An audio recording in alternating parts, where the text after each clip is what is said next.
TYS-Gachiakuta episode 3. So we have Zanka, who is currently calling Engine, or at least talking to Engine, and Engine's telling him all about Rudo, how he's a natural born talent, and he's gonna try to recruit him to the cleaners. And as Engine's getting Rudo checked out, he and paid for all his damages or his medical bills and stuff. He tells Rudo like you can just leave and not join the cleaners if that's what you choose to, but know this, like if people find out you're a sphere, you're pretty much done for it. Like, and if you're trying to get info, like everything in here comes with a price. So like already setting the stage that Rudo's not gonna be able to acquire information easily on how to get to this sphere, and or information about this world's not gonna come cheap either. So like it's gonna be a give and take where he's gonna have to learn to give something in return to get what he wants.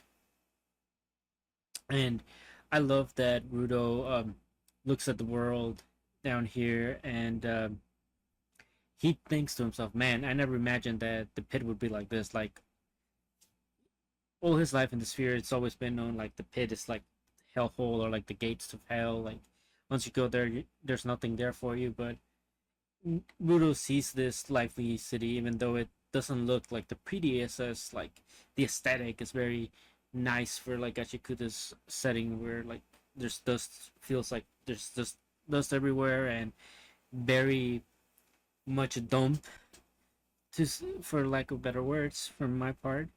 Um, and but it does strive like there's city life in here, and that's something one of the most fascinating things that I think Rudo is coming to realize, where the world is not as small as he thought it was. It's really opening up, and as they're him and Engine are having a meal, Engine kind of starts telling him about Anima, which is the power source of the world, and Anima is how essentially the objects that you nurture and give value to, and souls that reside within them usually are able to be withdrawn if you understand how anima works. And that's also how the trash beasts are made, where like the anima is built up to a point where trash beasts essentially come are created from it. And the only way to beat other trash beasts is through the use of anima, and the bio instruments that they use are essential for being able to use anima. So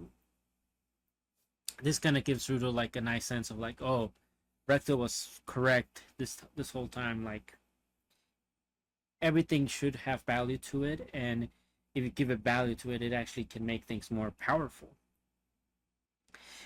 And we learn one of the main reasons why humans don't necessarily build a wall to protect themselves from the trash beast, like kind of like in Attack on Titan, and that's because the human experience doesn't like to be cooped up behind walls, so they'll want to explore regardless. So there's no real point in building walls that uh, are eventually gonna somebody's eventually gonna want to leave out of that place.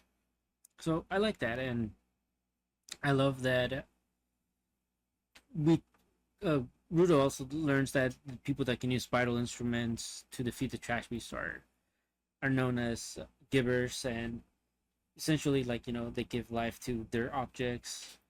Really nice.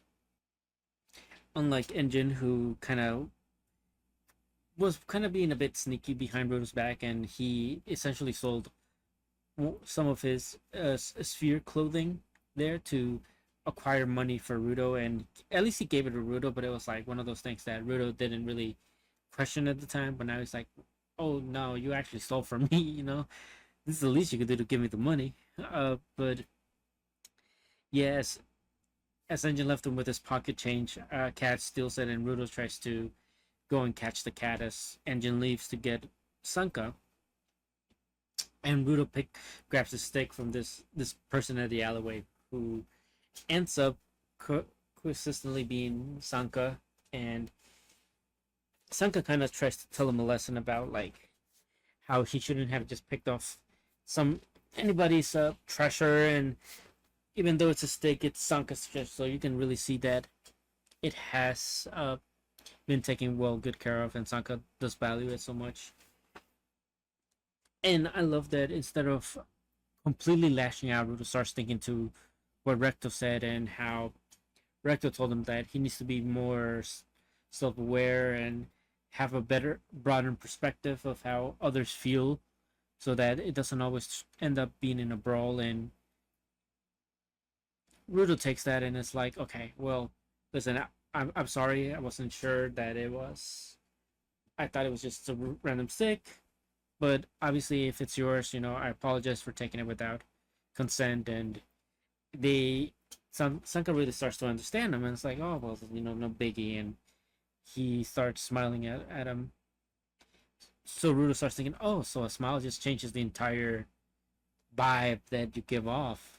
So what he does in return is try to replicate that smile, but each time he smiled, Sanka just kept getting more upset because it looked like he was making fun of him or poking fun at him, and just gave him like the creepiest smiles that you've ever seen. And so hilarious with this entire thing, which then Sanka not realized, but Sanka then told Rudo, well, we're never gonna see eye to eye, so we might as well just end it, just start here. And they start scrapping, and Sanka does have the upper hand, but Rudo picks up this random object, which ends up being a plunger that he gives life to, and the plunger essentially starts throwing poop everywhere as Rudo swings it all over the place, and Sanka's trying to warn him that that's a plunger, that it has poop, and starts running away from him. So so hilarious, this whole scene. And lo and behold, at the end, Rudo does end up getting Sanka, but it was like in one of the funniest way possible, where Sanka leaps up to this cat, and the music that plays in the background is so freaking funny. Like, this is one of those episodes that not a lot happens, but it was so entertaining because of how funny it was, that me talking about it is not gonna do it enough justice. You should really just go and experience it, especially how they did slow motion as Rudo was getting off his hit to Sanka. But yeah, Engine shows up, sees that Rudo and Sanka were fighting, picks them both up, learns of the truth, learns of what happens, and he just starts laughing. And we do learn, though, that Engine does value Sanka a lot, as he calls him the most experienced and most well versed in training others, and also the one that knows how to get the best out of everybody, and be able to control Anima the best out of the entire cleaner crew. So Sanka gets his little boost to himself, as I guess he doesn't get that often, where he is praised instead of being looked down upon. And yeah, so it felt good for him. And we meet the other cleaner that was with the Engine, Rio, who starts looking at Rudo, and starts like playing with his hair. So, and Rudo's like, "Oh my god, a girl's playing with my hair." And just Rudo's expressions throughout this entire episode are so good. Like, once again, go watch the episode. Amazing. I guess I really enjoyed this episode overall. Not a bit of world building, a lot of great funny moments. I'll think I'm giving this episode a 9 out of 10 for me.